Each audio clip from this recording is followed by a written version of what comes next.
It was a Tuesday morning in late October when the silence cracked. Our neighborhood, Hawthorne Ridge, was the kind of place where birdsong replaced traffic, where retirees waved from porch swings, and where my wife and I thought we'd found the kind of peace that only comes after war. I'd served 22 years in the Army, most of it in communications and tactical support, the kind of work where you're always listening, but rarely speaking. After retirement, we moved to Maple Haven to finally exhale. That morning, I was on the back deck, sipping coffee, watching a pair of squirrels squabble over the last acorns under our maple.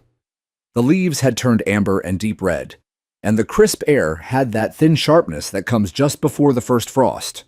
It should have been a perfect day. Then I saw him. A man in black walking slowly up the street, stopping at each driveway. He wore what looked like tactical boots, dark cargo pants, and a black vest that read HOA Enforcement in bold white letters across the chest. I'd never seen that uniform before, and I'd been to more than a dozen Hawthorne Ridge Homeowners Association meetings since we moved in 2 years ago. He had mirrored sunglasses, an earpiece in one ear, and a clipboard tucked under one arm. With his free hand, he snapped pictures of each house with a small camera, pausing, often nodding to himself, and scribbling notes furiously. When he reached Jenna Miller's place, 2 houses down, he leaned close to their garage, like he was inspecting it for contraband. I leaned forward in my chair. My gut stirred. Anna, I called into the house, keeping my eyes on the man. "You need to see this." My wife, Anna Rowe, came out in sweats and a ponytail, coffee mug in hand, wiping sleep from her eyes. She looked where I pointed. "That's not Craig from the HOA," she said instantly. "I've met the whole compliance team. They're all volunteers. That guy." She narrowed her eyes. "He looks tactical." We both watched as he stepped onto our neighbor Jenna Miller's front steps and snapped a photo of her welcome mat. Jenna was a recent widow. She'd just replaced her front door after someone accidentally left a warning notice on it last month, one she swore was glued on with something stronger than tape. I stood up. "Don't," Anna said quickly. "Not yet. Let's see what he does." The man came to our driveway, stopped, and stared at the hedges I'd trimmed just 3 days prior. He pulled out a tape measure, walked along the edge, and wrote something down. Then he turned his camera on our mailbox and snapped 3 pictures in a row. "Too many photos," Anna muttered. "That's not routine." We stepped back inside and went straight to the security monitor in the office.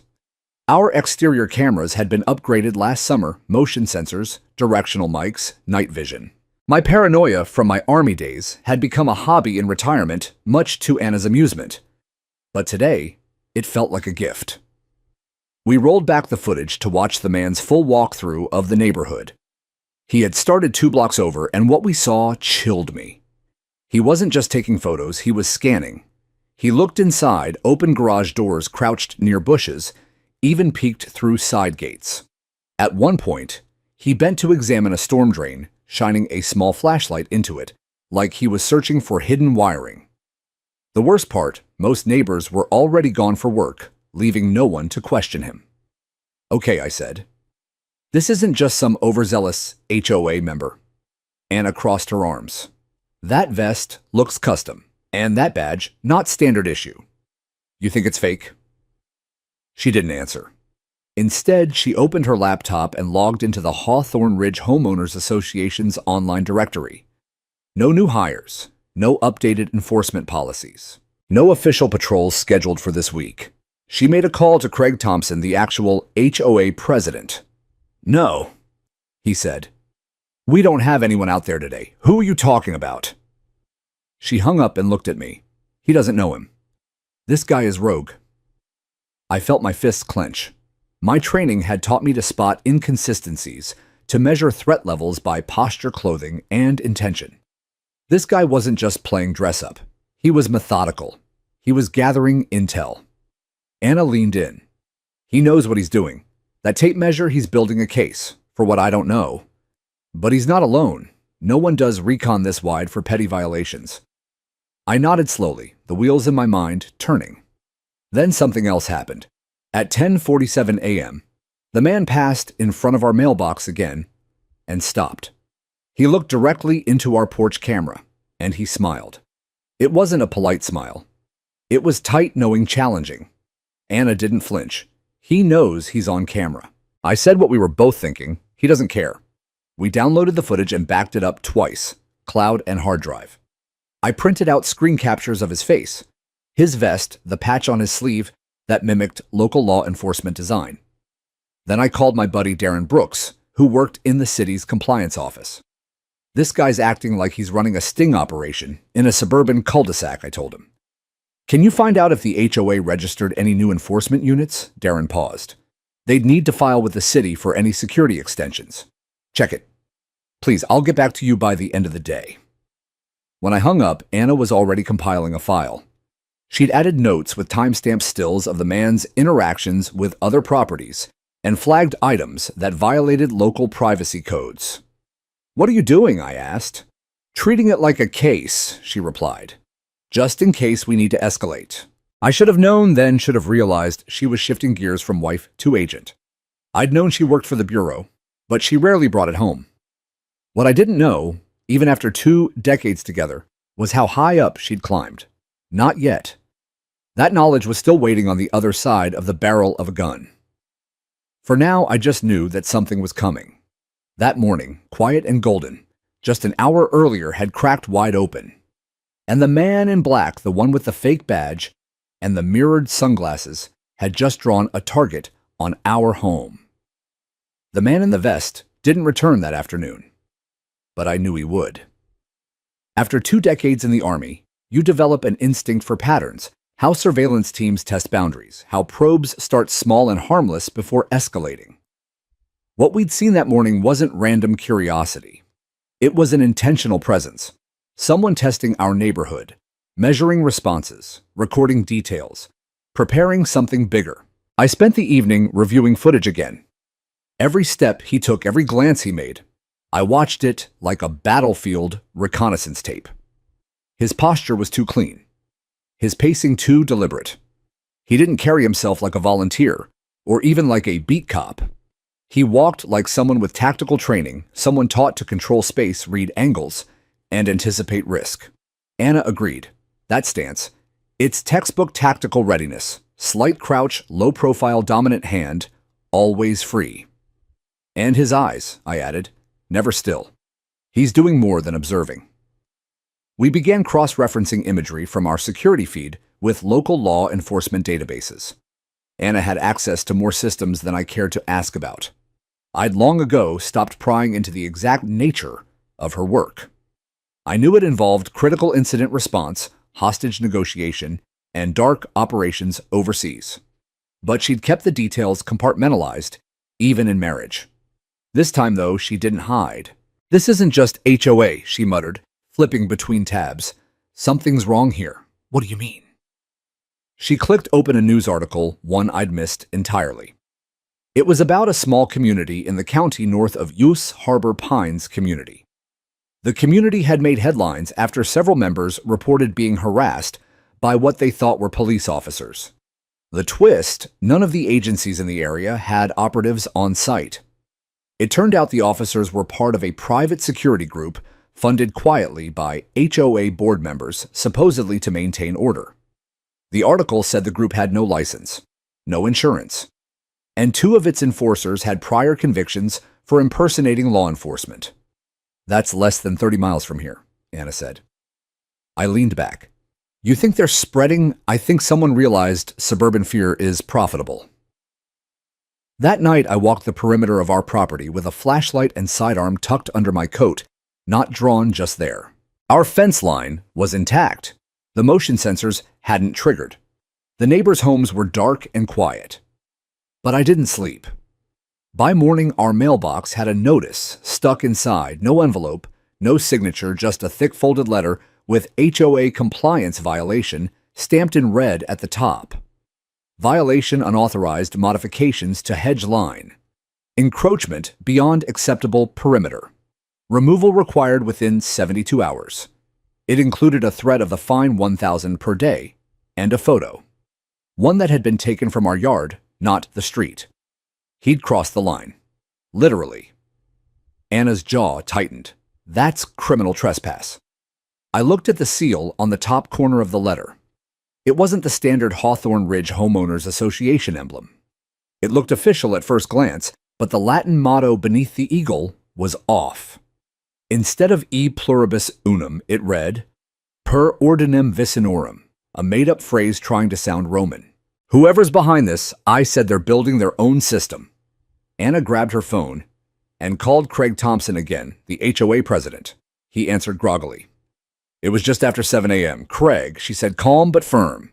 Did you issue a violation notice for our property? No, he said, instantly alert. Why did you get one? She described the letter.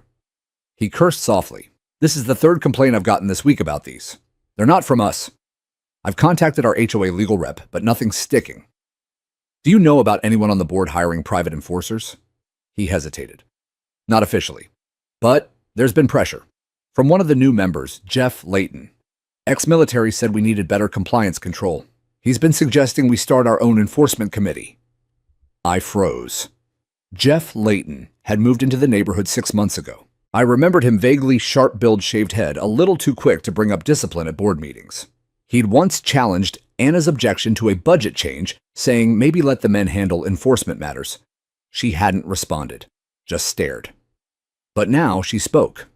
What's Jeff's background? Claims he ran private security overseas. Said he worked contracts in the Middle East, but I checked no verifiable record, not even a LinkedIn. I exchanged a glance with Anna. Her expression had hardened into something I'd only seen once years ago, when we'd run into one of her old field contacts who had betrayed an informant. She didn't blink then either. Time to confront him, I asked. Not yet, she said. We need to confirm more. If we push now, he'll cover his tracks. Instead, she made a new call, this time to a former colleague, someone in intelligence. I listened to her half of the conversation, need a quiet background check, alias Jeffrey Layton, 2 L's, former contractor. Look for private military affiliations. Anything flagged under compliance or civic groups. No official agencies. Focus on domestic records. Thanks. When she hung up, she turned to me. We've got 2 days. For what? For him to make his next move. I stared at the fake violation notice. Why risk exposure? Why escalate? Anna walked to the window, arms crossed, because she said some men need to feel powerful, and they think the suburbs are the perfect place to build their little kingdoms, unquestioned, unmonitored. I stepped beside her. The street looked normal. Sprinklers ticked across front lawns. Dogs barked faintly. Cars backed out of driveways, but behind one of those windows, someone was gearing up, not for protection, for control. And what do we do, I asked, if he pushes harder?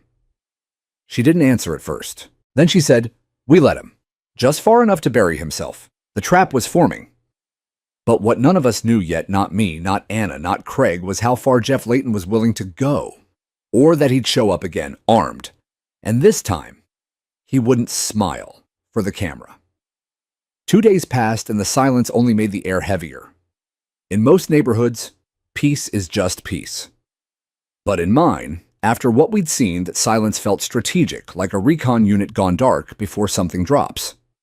I could feel it in the way the breeze carried less comfort and more static, the way neighbors waved, a little shorter, smiled, a little tighter. Whether they knew it consciously or not, the neighborhood was shifting. Something was wrong. Craig sent a follow-up email to all residents, a soft warning. Please be advised that any Hawthorne Ridge Homeowners Association notices not printed on official letterhead and not signed by the board president are not sanctioned. If you receive one report, it didn't say the word fake. It didn't mention armed men. It didn't say we're being watched, but we were. On the third night, I noticed the red glow of a laser pointer darting briefly across our garage wall just after sunset. I stood at the kitchen window and watched it flicker off just as quickly. It was too precise to be accidental, too direct to be harmless. Laser rangefinder, I asked Anna. She didn't even look up from the laptop, or a scope. Her voice didn't shake, didn't rise. But I saw her pause ever so briefly before typing again. She reached under the desk and quietly slid open the drawer where we kept the biometric safe. The safe popped open. Inside was her service sidearm and badge. It was the first time I'd seen her touch either since we'd moved in. Across the street, Mr. Anil Patel came outside to collect his recycling bin. He glanced our way, then back at his door, his expression unreadable. 2 houses down, an unfamiliar black truck was parked at the curb idling. No city plates, tinted windows. I took a mental snapshot of the license plate 7KTZ32. Later, when I checked the DMV records, that number wasn't registered anywhere in state. That's when the flyers began. Printed on thick glossy paper and shoved into mailboxes under doormats, even stapled to community signposts. Enforcement update, protecting our neighborhood standards. No signature. Just bold red headlines warning about growing non-compliance and promising that new measures were being introduced to restore integrity. Each flyer carried an image, a stock photo of a man in tactical gear, not unlike the guy we saw on our porch. The wording was calculated: expect inspections. Failure to comply will result in escalated enforcement. I called Craig again. Someone's running a parallel HOA, I said. They're creating the illusion of authority gear language threats and using the real HOA's silence to reinforce their power. He sighed heavily. We're in over our heads. No, I told him. You're in a war, Craig, and they've already taken ground. Later that night, Anna came home from a grocery run and found a paper stuck under the wiper blade of her car. Another violation notice, this time citing unauthorized storage of military equipment. She hadn't stored anything, but we both knew what it meant. They've ID'd me, she said, holding the paper like it was radioactive. They're targeting me now. My stomach turned. How? She answered with a sigh. I'm guessing someone ran our plates. You think they know who you are? No, she said. But they know enough to want me gone. I reached for her hand. So what do we do? She didn't pull away, but her eyes stayed locked on the paper. I go quiet. No sudden moves. Let them think I'm rattled. People like this push until someone pushes back too fast. I nodded slowly. And if they push harder, her voice dropped into something I hadn't heard since her briefing days. Cold, precise, tactical. Then I stopped being a neighbor. That night, we ran drills, quiet ones. I checked all the perimeter alarms and added a second layer to the back gate. We established a set of 3 code knocks if we ever had to signal each other without words. Anna set up a silent alert system through our home network. If the wrong person entered the house, even through a smart device, we'd get notified silently across all screens. We didn't sleep much. At 2:13 a.m., our motion detector caught a figure outside near the backyard. Tall, male, carrying something metallic. I grabbed the baseball bat I kept near the bed and crept toward the back door. Anna watched the camera feed from the kitchen, whispering instructions in my ear through Bluetooth. Hold. He's scanning. Not armed. Yet. The figure paused at our garden, then moved on. By the time I got out there, he was gone. Left behind was a plastic tag staked into the lawn. Zone 3 pending removal. It wasn't from the HOA. It wasn't even real. But it had the same fake seal as the flyer. Same Latin phrase. They were marking territory now. We filed a report with the city the next morning. Not the police. Anna knew better. This had to go straight to code enforcement and the local licensing authority. They're violating zoning codes, impersonating officers, and trespassing, she said. If the city gets involved, we gain leverage. But time wasn't on our side. Because that same day, Mrs. Ellen Harris, an elderly widow on the next block, was visited by 2 men in black polos. They claimed they were with HOA safety and needed access to her garage to inspect for fire hazards. She let them in. They left with photos of every tool, paint can, and bicycle she had. 2 days later, she got slapped with a $400 to $500 fire safety violation fine. She paid it.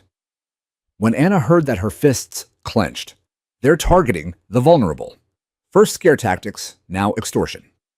I looked her in the eye. They're not going to stop, are they? She shook her head. No, she said. But neither am I. The next step would be riskier, more exposed.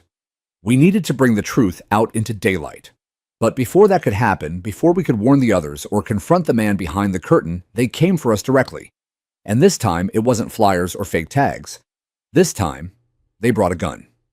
It happened just after noon on a Wednesday. I was out running a few errands. Nothing major. Post office, gas. Picking up a new hose splitter from the hardware store. The kind of day that feels like a mental vacation where nothing should go wrong. When I got home, I saw the orange tape first. Thin, bright, and fluttering in the wind, like a warning from a construction site. It stretched across the side of our property, my property wrapped haphazardly around the posts of our cedar privacy fence. The same fence I'd built with my own hands 2 summers ago. I'd laid the foundation stone by stone. It wasn't just a fence. It was pride. And now it was marked like a crime scene. I stepped out of the truck, slowly scanning the yard. That's when I heard the pounding, the rhythmic thud of metal against wood. I rounded the corner and stopped in my tracks. 2 men, both dressed in the now familiar black Hawthorne Ridge Homeowners Association polos, were using pry bars to rip the slats from the back section of our fence. They'd already removed a third of it. Pieces of cedar lay shattered in the grass like bones after a storm. One of them, bald, square-shouldered sunglasses despite the overcast sky, turned to me without flinching. "Sir, please remain on the front side of the property. This section is in violation." My voice came low and tight. Violation of what he gestured to a clipboard. Per Article 5.3 of the Homeowner, covenant fences may not exceed. That article was repealed last year, I interrupted. I was at the meeting. "We're operating under updated compliance authority," he said like a robot with a smug twist. By whose order, he held up the clipboard, but the papers clipped to it were blank. That's when I saw Anna.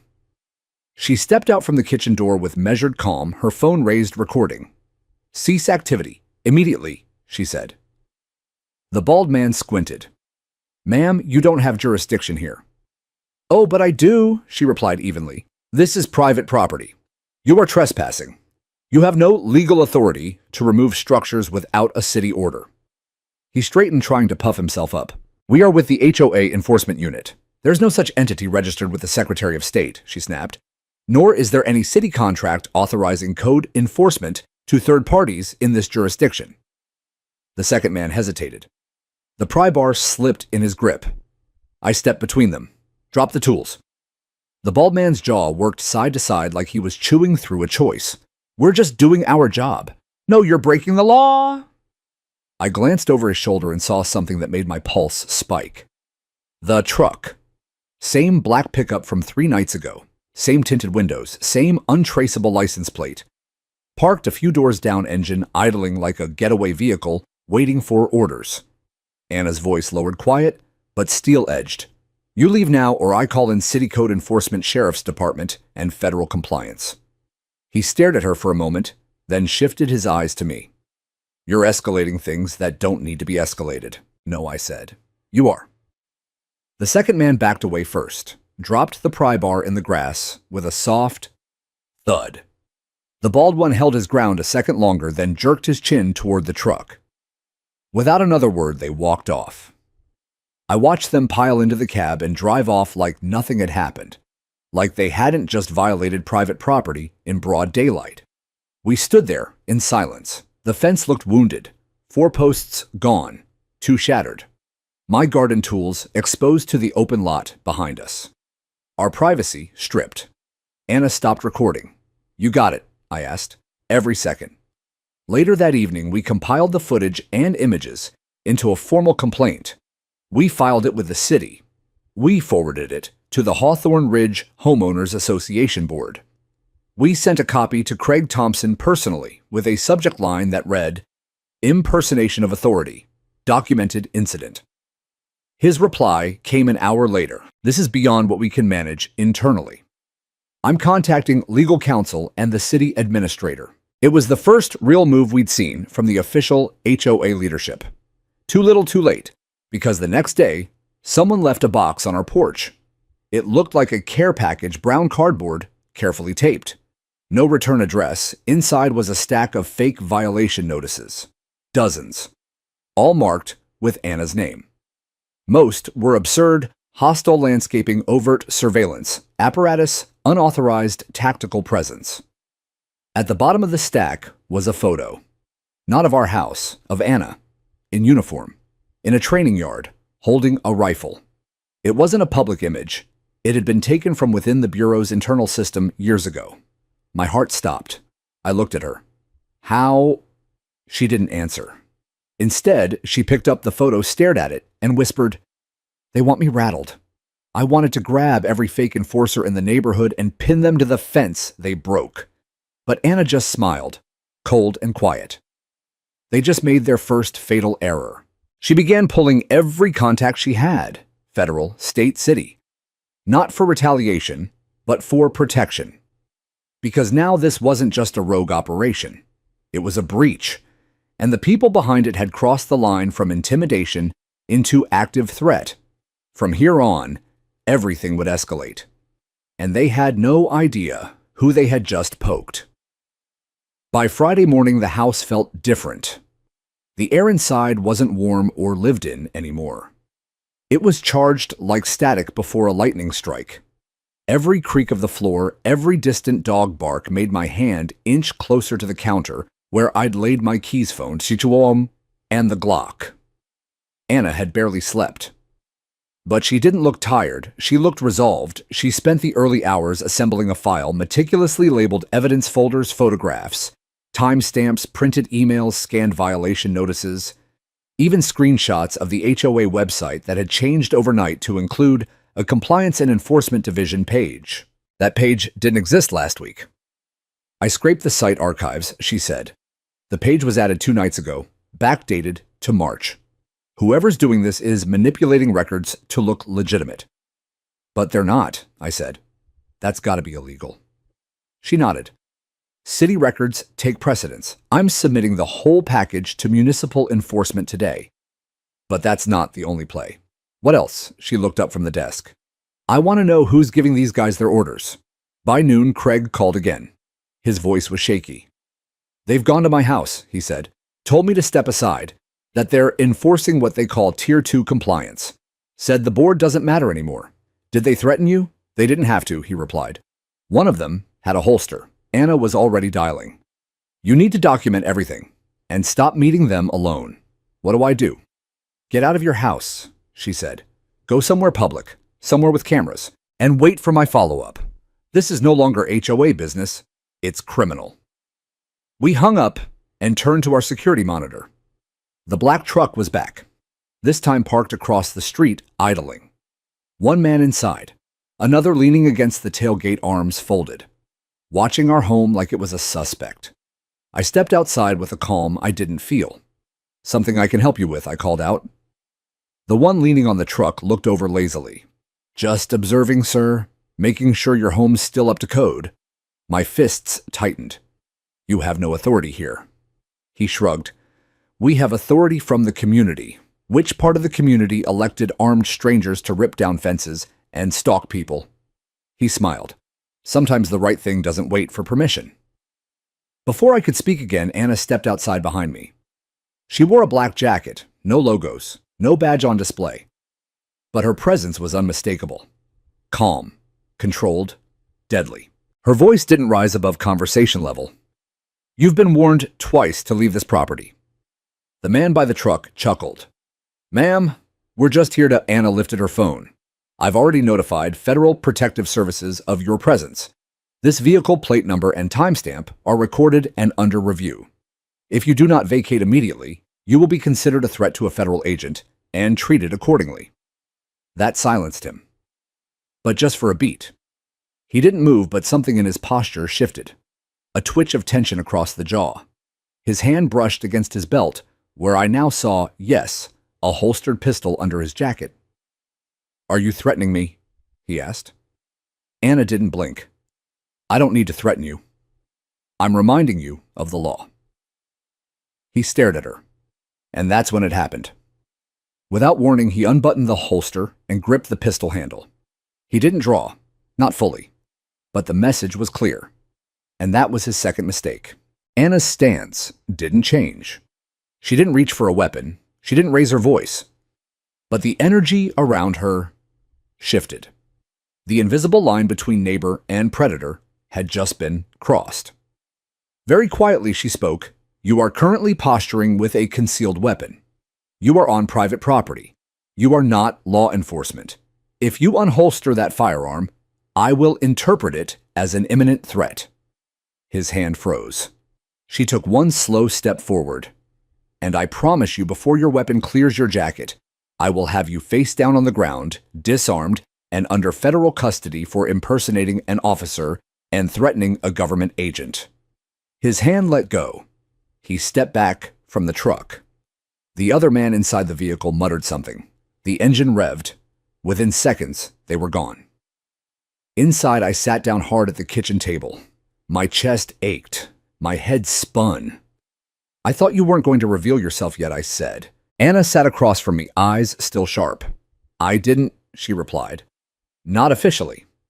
I let out a shaky breath. That was close. She nodded. Too close.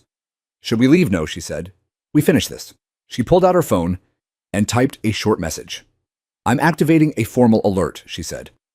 I'm flagging this case with internal affairs under impersonation and jurisdictional violation. We'll have observers by tomorrow. She looked at me. This isn't just about us anymore. I nodded. So what do we do next? She stood, grabbed the files we'd assembled, and slid them into a thick manila envelope. We go to the city, she said, in person. That afternoon, we drove to City Hall. We met with a zoning inspector named Lisa Baird, straightforward, smart, and deeply irritated as she flipped through the evidence we brought. These are not legitimate fines, she said. These aren't even formatted correctly. This seal is fake. This emblem is from a disbanded volunteer patrol in Colorado, not even our state. She tapped her pen on the edge of the table. But if I pursue this through normal channels, it'll take weeks. Anna leaned in. We don't have weeks. Lisa looked between us. Okay, she said finally. You didn't hear this from me, but there's a compliance sweep scheduled for next week. I'll make sure your street is the first on the list. We'll bring legal observers. But if there's a confrontation before, then call this number. She slid a card across the table. Who's that? I asked. She looked at Anna. You'll recognize the jurisdiction. Anna picked it up, glanced once, and gave the tiniest nod. Outside on the sidewalk, we stood under a heavy sky. The clouds had thickened the air, damp and cool. Feel that, I said. Anna looked at me. What? The shift. It's coming. She slipped the card into her jacket. I hope they're ready. Because what neither of us knew, then what we couldn't see from behind the walls of City Hall, was that while we were preparing for legal action, they were preparing for something else, something darker. And we were about to be face to face with it. The knock came just after sunset. 3 sharp rhythmic raps against the front door, louder than they needed to be, deliberate, like punctuation. I was at the sink, rinsing dishes. Anna on the back deck, watering the potted herbs she always claimed calmed her nerves. Though tonight, her movements were as precise as a soldier preparing for an airdrop. I glanced at the clock. 7:12 p.m. Too late for deliveries, too early for emergencies. When I opened the door, I recognized him immediately. The bald man. Jeff Layton. The one who'd been leading the fence demolition. He stood alone on the porch in the same black polo, with the HOA enforcement patch stitched across the chest, hands clasped behind his back, in a mock military stance. Evening, he said, calm, smiling. No clipboard, I asked. Don't need one this time. My jaw tightened. Then what do you need? We're escalating compliance, he said, his voice as smooth as gravel, polished by years of threats. The board has decided that your property presents a persistent obstruction to harmony. We're here to resolve it. He tilted his head. Behind him, I hadn't noticed the black SUV parked across the street, engine running. A second figure was standing on the sidewalk in the shadows. Another one sat behind the wheel. I didn't move. Not yet. You're trespassing again, am I? He said, taking one slow step forward. I'm not on your lawn. Yet. That's when I saw it. The bulge under his jacket and the movement of his hand, not subtle, not uncertain. He was reaching for a sidearm. My throat dried instantly. I opened my mouth to say something, anything, when Anna's voice cut through the air behind me, calm and low, like a scalpel slicing through fabric. Don't. The man hesitated, hand hovering at his side. Anna stepped into the doorway next to me. She was no longer in her gardening clothes. She wore dark slacks, a fitted blazer, no visible badge, but she moved with purpose. Her eyes were steel. I need you to back off the porch, she said. he smirked, "or what you're holding a concealed firearm while attempting to intimidate a federal agent on private property. One more inch, and that's a felony." He looked at her, really looked, and something shifted behind his eyes. Recognition. It wasn't the kind of recognition that comes from TV or press. It was deeper. The kind of recognition that comes from field intel, from dossiers, from whispered names in places where badges are traded like currency. "You're her," he muttered. Anna took one step forward. "Yes, I am." He stared at her, then looked at me, then back again. And he drew. Not the full weapon, just enough for the barrel to emerge from under the jacket. Enough to show intent. And that's when Anna moved. She didn't go for her weapon. She didn't scream or run. She didn't raise her hands. She spoke. In a tone I hadn't heard since the day she briefed a full counter-terrorism task force in D.C. clear commanding final. "Drop the weapon, now." The man blinked. "Drop it, now." The second figure from the SUV started moving toward the house. Anna stepped off the threshold into the man's space, like a storm condensed into 5'6" of cold authority. Under Title 18, Section 912, you are impersonating a federal officer armed in the commission of a threat. You are in violation of U.S. Criminal Code. If you do not drop your weapon immediately, you will be incapacitated under tactical statute. I didn't breathe. And then I heard it. The click of metal hitting concrete. The gun fell. She kicked it away with one precise movement, never breaking eye contact. The man looked stunned, no longer in control. No longer dangerous, just small. The second man halfway up the lawn froze when he saw the gun hit the ground. Anna turned slightly. "Back to your vehicle. Now." He hesitated, then obeyed. Jeff didn't move. "You're under citizen's arrest," Anna said. "You will sit on this porch, hands behind your head, until local authorities arrive." He looked like he might argue, but then he saw something in her eyes. He sat. Anna pulled her phone and made a call. "This is Special Agent Anna Rowe, badge 6425AL. Immediate response required. Suspect detained for impersonation, armed threat, and intimidation of federal personnel. Location 1187 Sycamore Way, Hawthorne Ridge." She hung up. We stood there for what felt like an hour, but was only minutes. When the first cruiser arrived, its lights lit up our driveway like a July 4th show. Officers stormed up the walkway, hands on holsters, until Anna raised both arms and flashed her badge. Their demeanor shifted instantly. "Ma'am," one said, stepping forward. "Suspect is seated and disarmed. Gun is behind him. Second suspect fled in black SUV plate 7KTZ32. Probably fake, but worth flagging." They nodded and took over. Inside the house, I finally sat down. My hands were shaking. Anna didn't sit. She stood by the front window watching the officers work. "That was federal restraint," I muttered, half laughing, half breathless. She turned something sad and sharp in her eyes. "No," she said. "That was personal." An hour later, we sat with a detective and two city officials providing statements. Craig showed up too. He'd heard about the incident from a neighbor who live-streamed part of the arrest on social media. The video had already gone semi-viral in the local Facebook group. Fake HOA cop draws gun, gets taken down by agent wife. The comments were rolling in faster than we could read them. "That should help the investigation," I said, watching the views tick up. Anna didn't smile. Not really. "This was never just about us," she said. "They've been doing this to other people. People who didn't have a badge, people who paid the fake fines, who let them into their homes." I nodded. "It ends now." But she shook her head.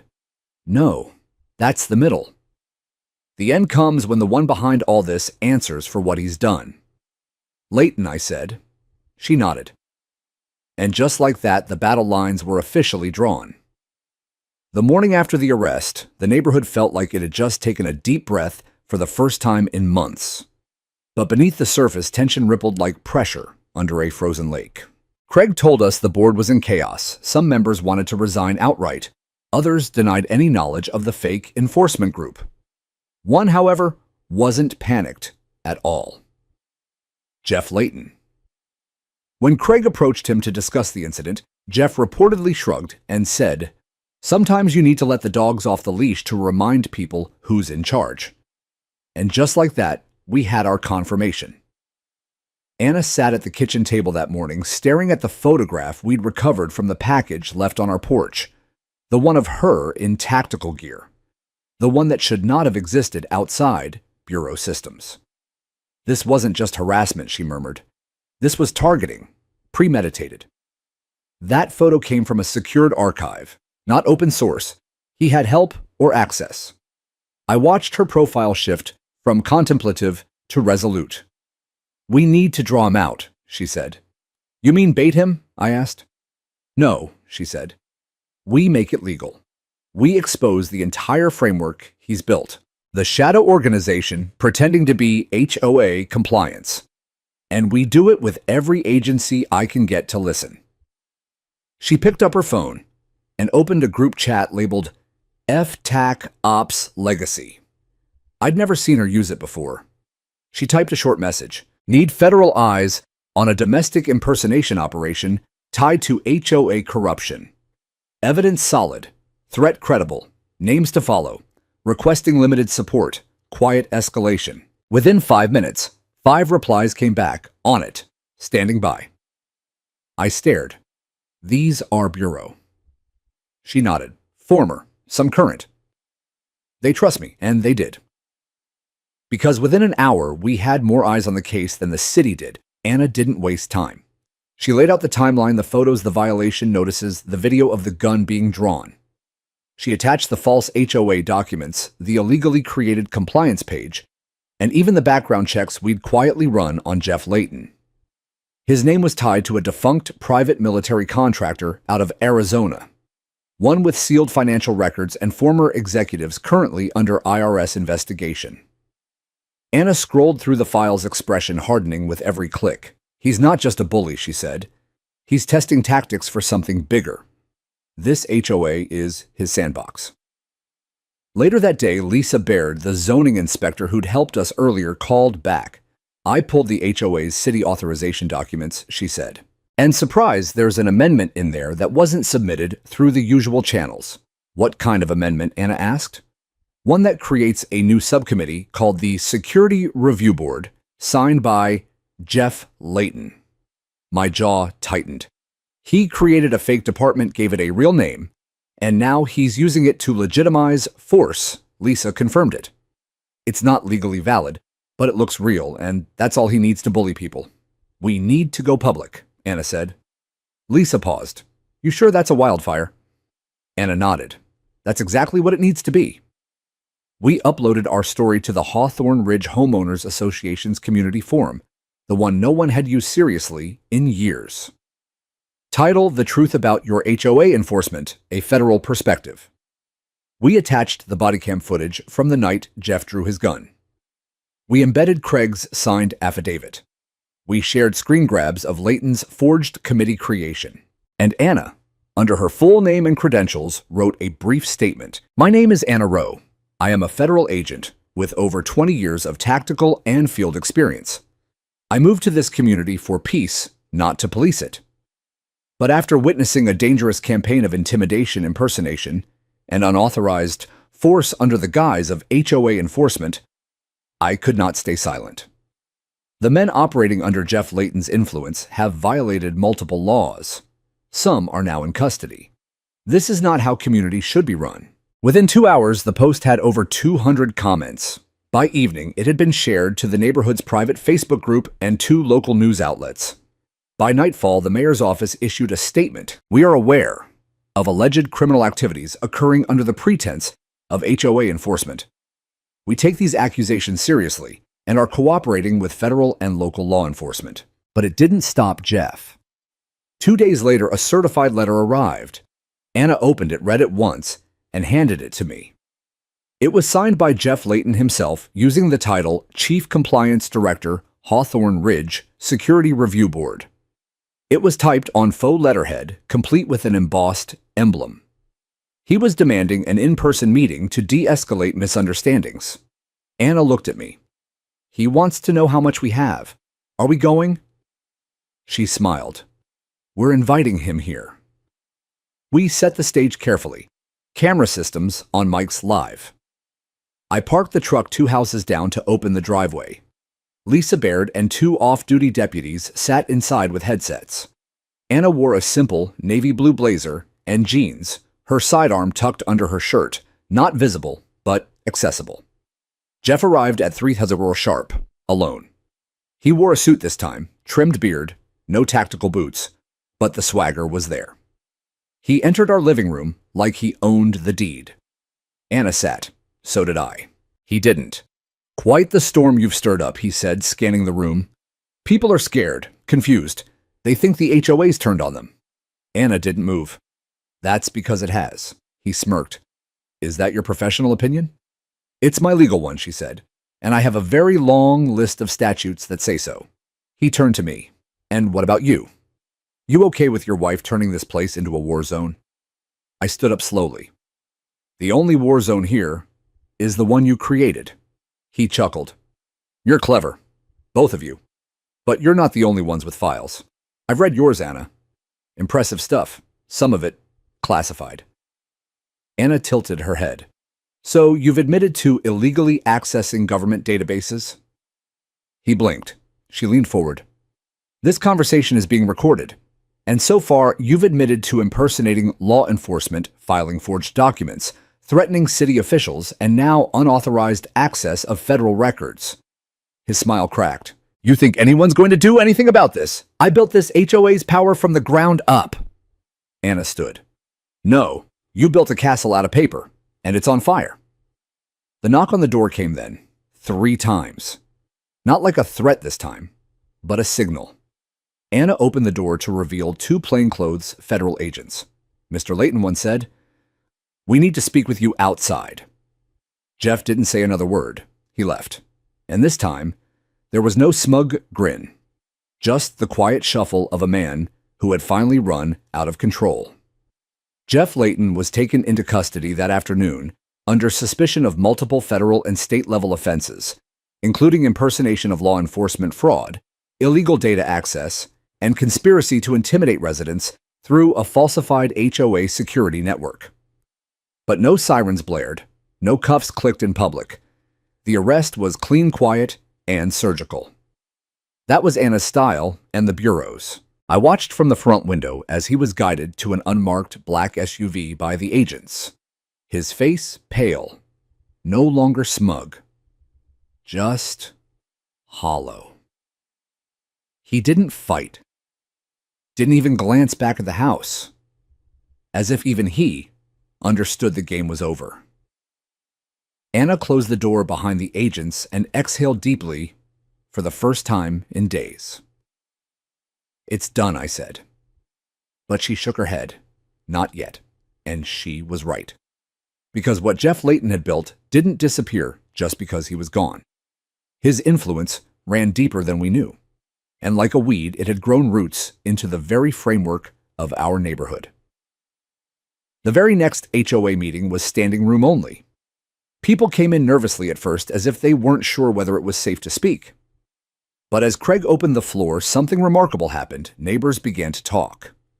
Mrs. Ellen Harris, the widow who had been fined $400 to $500 for fire hazards, stood up with shaking hands and told her story. Tears welled in her eyes as she confessed she'd been afraid to speak out. Mike Carter, a single father, stood next. He had been threatened with eviction over a supposed vehicle violation, even though his truck was registered and parked legally. He'd paid a private fine in cash. Dozens followed. A retired teacher, a young couple, even a veteran with a Purple Heart who had been humiliated by Layton's compliance team for flying an oversized American flag in his front yard. Every story revealed another lie, another manipulation, another injustice covered in the language of order and community harmony. Craig listened quietly, pen in hand, but his eyes looked like glass. When it was over, he simply said, "I failed you. I let this happen." Anna stood then. She didn't raise her voice or flash credentials. She didn't talk about FBI operations or tactical law. She simply said, "You have every right to demand accountability, and you have every right to demand peace." Then she turned to Craig. "It's time to dissolve this board and start fresh." There was silence. Then a single voice said seconded. Another agreed. And just like that, the motion was on the table. The current Hawthorne Ridge Homeowners Association Board, by unanimous community vote, was officially disbanded pending a full city audit. A transitional neighborhood committee was formed with oversight from both city code enforcement and a federal community liaison, thanks to Anna's connections. But the process wasn't quick.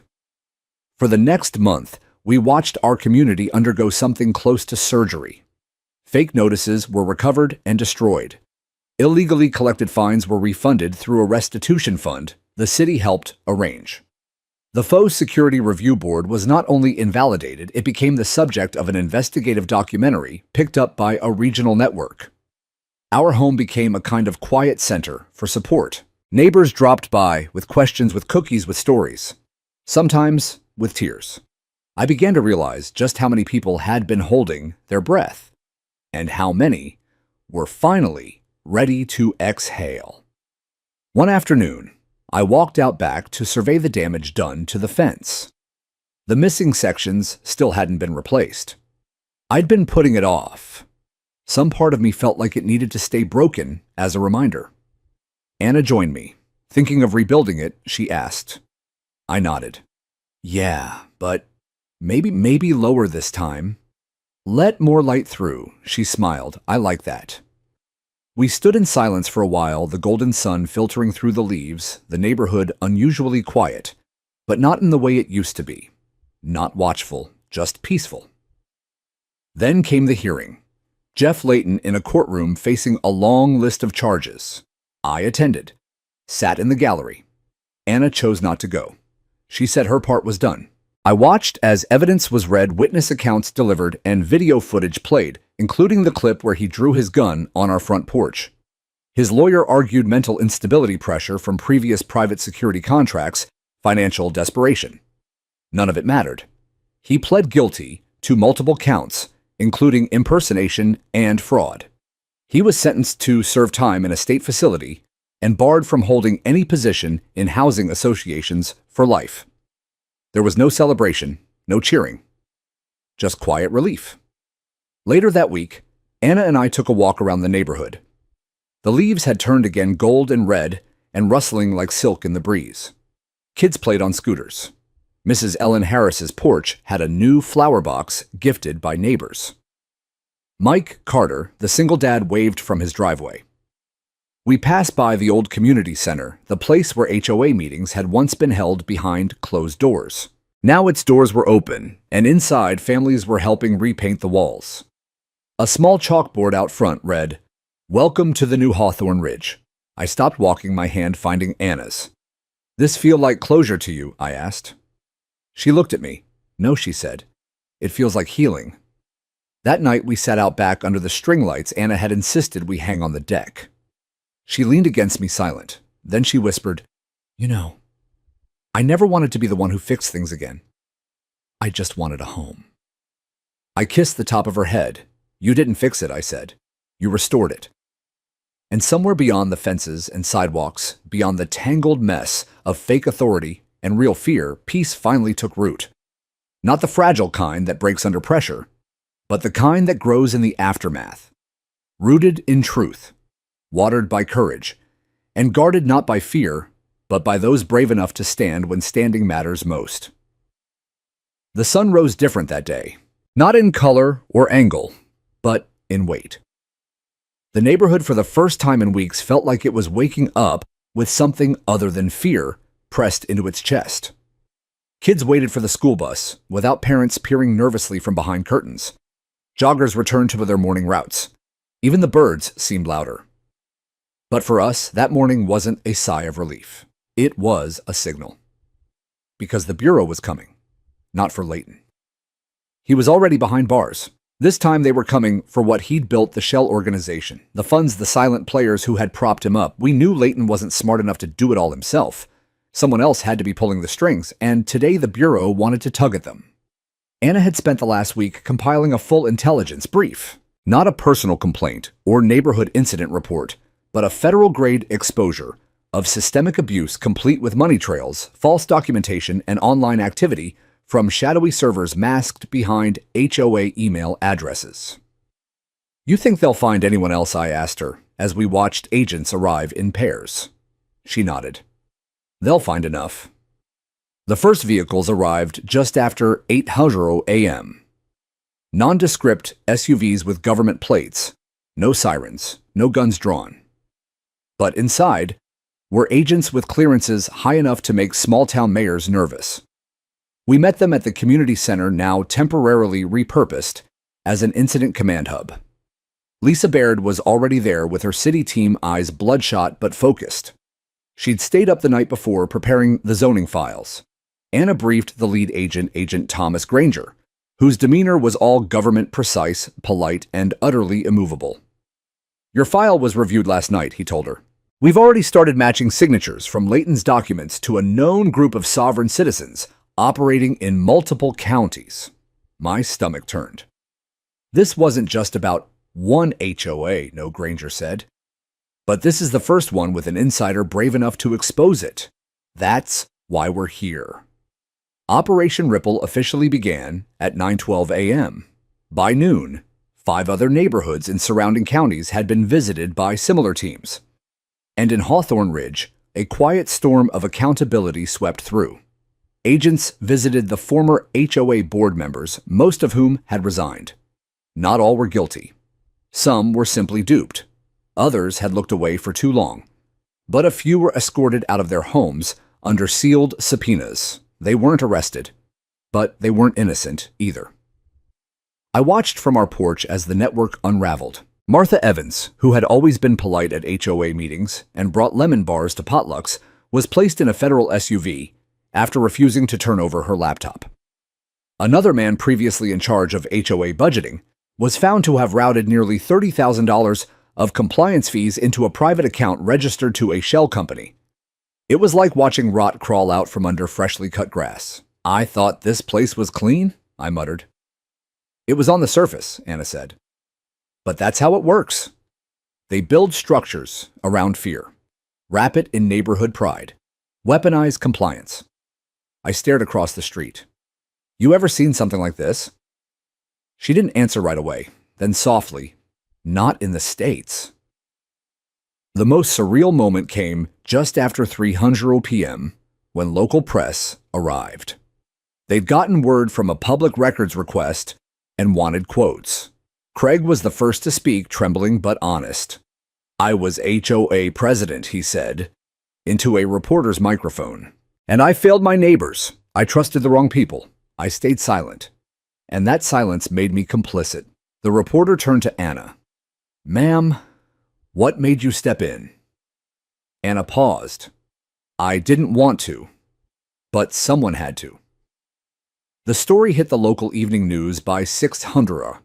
It ran again at 10:00, and by morning, a national syndicate had picked it up. The headline was chilling in its simplicity: "Fake HOA police suburban power games turn criminal." And just like that, we weren't just a story, we were a symbol. But not all fallout is public. That night, Anna received an encrypted call. It was short, serious. When she hung up, she looked at me with an expression I hadn't seen since her deployment days. "They want me to come back." "To the bureau?" I asked. She nodded. "For a 6-month detail. Not field work. Internal protocol review. Training. Investigating community-level threats, starting with rogue HOA systems." I swallowed. "And what do you want?" She was quiet for a long time. Then she said, "I want this to stop happening to people who can't fight back. So you're going." She reached for my hand. "If you'll stand with me." I squeezed it. "Always." In the weeks that followed, Hawthorne Ridge underwent the kind of transformation that only happens after fracture. New bylaws, new elections, mandatory transparency measures, outside auditing, an ethics board funded by the city. Neighborhood Watch replaced by community liaisons, trained by real law enforcement, not self-appointed vigilantes, and us. We stayed. We rebuilt the fence, this time together. Lower, just like we'd said, with gaps for sunlight, room for visibility. No more walls that invited shadows. One evening, a neighbor came by. A woman I barely knew before all this. She was holding a pie. "I just wanted to say thank you," she said. "You and your wife, you saved this place." I smiled. "We didn't save it. We just told the truth." She handed over the pie and added, "Still, it's nice to know someone here could take on the fake cops." Anna laughed quietly behind me. They weren't ready for us. No, they weren't. And neither was the system that let them grow unchecked. But now it was. Because one neighborhood decided to say enough. And the ripple that started with a bad-shaped lie ended with real justice, real change, and the quiet sound of peace returning. One house at a time. 6 months later, I sat alone on the porch with the spring breeze brushing past my shoulders, a mug of warm coffee in my hand, and the hum of lawnmowers in the distance. Peace doesn't return like a parade. It doesn't march in with banners and declarations. It arrives quietly. In ordinary ways. A kid riding a bike without glancing over his shoulder. A neighbor planting tomatoes instead of boarding up windows. Dogs barking because they're happy, odd because someone's at the door. It was Sunday.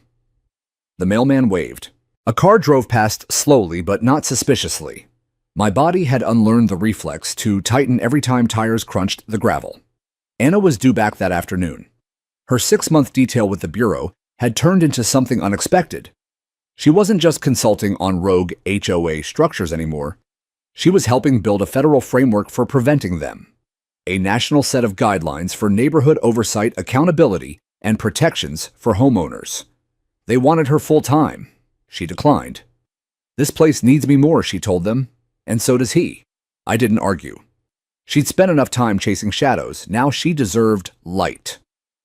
The neighborhood changed too. The new HOA board wasn't even called an HOA anymore. They renamed it the Neighborhood Council with a rotating leadership model, quarterly open forums, and no authority to enforce anything without a full vote and oversight from the city. Craig stayed on not as president, but as treasurer. His penance, he called it. The community center held open gardening days, movie nights, CPR training. A kid built a lemonade stand in front of the old HOA office and raised $312 for a local animal shelter. No one cited him for commercial activity. Mrs. Ellen Harris joined a walking club. Mike Carter, the single dad, volunteered to run security, not armed, but as a greeter for Neighborhood Watch. He carried a flashlight and a smile. The black SUV never returned. The fake compliance vests were locked away in an evidence room somewhere. Every violation they ever issued was formally expunged, and the fence I finished it with my own hands. The final board, the last nail. Anna insisted we carve something into the inside slat. Something private, just for us. So we did. We stood. They fell, we stayed. That night, when Anna returned, we didn't have a parade or some dramatic embrace. We made dinner. Pasta, garlic bread. She pulled off her shoes and sat cross-legged on the couch like she had never left. We didn't talk about Washington. We didn't talk about Layton or the hearings or the people still being indicted as the investigation continued to expand into other counties. We talked about flowers and whether we had enough paint left to do the shed. And somewhere between pouring wine and tossing salad, Anna looked at me and said something that settled into my bones. Like sunlight, I think this is what peace looks like. Not the kind you run from war to find, but the kind you make with your hands, your neighbors, your truth. I didn't reply. I didn't have to. Weeks later, a letter arrived in the mail. No return address, just a bureau watermark and a single line typed on plain paper. For courage under quiet fire. For standing when others flinched. It wasn't an award. It wasn't recognition. It was a reminder that sometimes the loudest forms of bravery don't involve weapons or titles or power. Sometimes the bravest thing you can do is not leave. To stay when it would be easier to go. To speak when silence feels safer. To protect even when no one's watching. To rebuild, not in spite of what happened, but because of it. I still think about the day the man in black first walked down our street, camera flashing clipboard in hand. I still remember the smile he gave to the porch camera. The one that said, "I'm untouchable." And I think about how many people like him exist not in movies or headlines, but right here, in places where power is easily faked and rarely questioned. But I also remember the way he looked when Anna stepped forward. And I remember what came after: the silence, the reset, the calm earned, not given. So if you ask me now what happened here, I won't say it was a battle. I won't say we won a war. I'll say this: we reclaimed a home. And when that home was threatened not by outsiders, but by those who pretended to protect it, we did the one thing that made the difference. We stood our ground. Together. And now we rest.